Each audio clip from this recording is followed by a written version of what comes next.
We have to start today with your letters. These are coming in hot. One of the best from Kim, who writes, I heard Russia had some problems during their parade on May. Were there any notable fails or embarrassing moments? Another one from Tyler, who writes, I am hearing that Russian forces might be having second thoughts about invading Ukraine. Are the Russians getting cold feet? And finally, we have this one from Sandra, who writes, Can you share anything on what happened during the May Day military parade in Russia? I keep seeing news clips of it, but I am finding it difficult to get more than a soundbite or two. Was there a major disruption like a bomb threat? So you guys are all asking essentially the same thing? What happened on May 1st during Putin's massive military parade, where he was showing off his new toys and hyping up the war in Ukraine? Let's go ahead and take a look at what happened. And I've got to tell you, your boy Scoot is absolutely killing it. We don't need to go very far for our first clip. Go straight to the Kremlin, where we see President Vladimir Putin riding in on his white horse, looking glorious as he always does, right? This guy looks like $1 million. I mean, that's the first time I've ever said that about Putin. But hey, it's true. He cleans up pretty nice when he wants to. But immediately after, things start going south. Take a look at this. Putin is inspecting the troops, and something appears to be wrong with one of these soldiers. Now, when I say something is wrong, I don't mean that he's not marching in step, or that he dropped his rifle, or that he fell asleep on the job. No. What I mean is that this soldier was clearly drunk. I mean, you can see it. It's the way he's swaying back and forth. He's got a real bad case of the Mondays.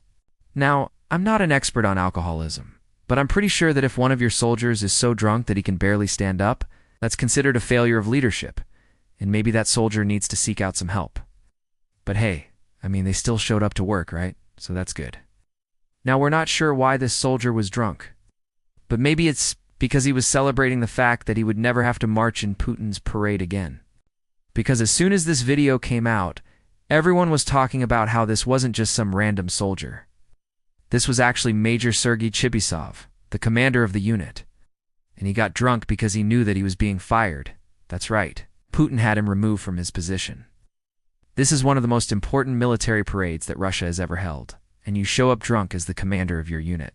Yeah, you're probably going to get fired. And to make matters worse, you got fired live on national television. Now, I don't know if that's actually true, but wouldn't that be ironic? So we know that at least one guy got fired during the parade, but what about the rest of it? Was it all a success? Well, let's find out. Here's another clip from the parade. And at first glance, everything seems fine. Everyone is doing great. They're all smiling and having a great time. But if we take a closer look, we can see that no one is clapping. Not a single person in the entire crowd is clapping. I mean, do people not like the military? Do they hate their country? Did they just lose the will to live? Or are they all brain dead? I mean, is that even possible? Is it possible to have an entire crowd full of brain dead people? Because if that's the case, then this isn't just a problem in Russia. This is a global problem. We should be testing our crowds, just to make sure. Speaking of crowds, here's another concerning group of people.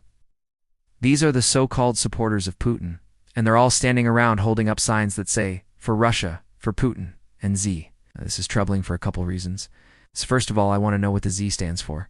Like, is that the new Russian symbol? Like they're rebranding. I don't know. But the main thing is that these people are all dressed alike. I mean, they're all wearing these matching outfits with the Z on them. That screams cult to me. Like only people in a cult would dress like that. So at this point, things aren't going well. You've got drunks, you've got failures, and you've got potential cults. Well, that's definitely a major red flag. But the worst was yet to come. Here's the moment that everyone was waiting for. It's time for the big reveal. It's time to show off the new toys. It's time for the parade. Here is the hypersonic missile that Putin talked about. It's supposed to be unstoppable. It's supposed to be undetectable. It's the future of warfare. But guess what? It didn't work. It didn't even move. There it is, stuck on the train car like it's been dead forever. I mean, you've seen those infomercials, right? Where they have the guy trying to get away, and the product keeps knocking him down. That's kind of what happened here. This thing wasn't exactly as advertised. Now, Putin tried to save face. He did his best. He tried to smile and wave and pretend that everything was okay, but we could see by his face that he was disappointed. He really thought this was going to be a big deal. In fact, he's been hyping it up for months. Since October, he's been saying, oh yeah, we've got this new hypersonic missile and it's unstoppable. You can't stop it. It's amazing. But now it turns out that the missile can't even leave the train car. Can it even fly? How far can it go? Can it reach Ukraine? Who knows? Nobody knows. All we do know is that it's an embarrassing moment for Putin and the Russian military. And the funny thing is that this is just another example of a long line of failed Russian weapons. Remember the old T-14 tank that we talked about? Now, that thing was a bust. I mean, there were so many problems with it, but the main one was that it cost too much and it did too little. If you can't beat the Americans in the arms race, you've done something wrong. But hey, who cares, right? Because Russia has a secret weapon. It's the biggest, baddest weapon in the world. In fact, it's so powerful that it can defeat NATO single-handedly, and that weapon is nukes. That's right. Hey, Russia has more nukes than anyone else in the world, and they're not afraid to use them. In fact, Putin has been threatening to use them left and right. He says things like, we might use them preemptively, we might use them if we feel threatened, we might use them just because we feel like it, and that's scary. I mean, you do want to live in a world where someone can blow you up, just because they had a bad day at work. But that's the world we're living in. And it's not just Putin who is talking about using nukes. It's also the people that support him. Here is one of the scariest comments I've ever seen. This person wrote, "The only way to end this conflict is to nuke all cities in Ukraine and bury the Nazi bastards once and for all." So not only is Putin losing his mind, but his supporters are too. And it's really sad to see, because Russia is better than this. Their people are better than this. They're known for being smart and logical and reasonable. But now they're just acting like a bunch of maniacs.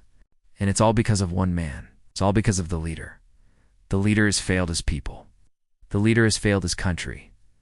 And now the whole world is suffering because of it. Now, before you go, I need some help. Please subscribe and give us a thumbs up. It really helps us out. Don't forget to check out our website for all the latest news. Thanks for watching. I'll see you in the next one.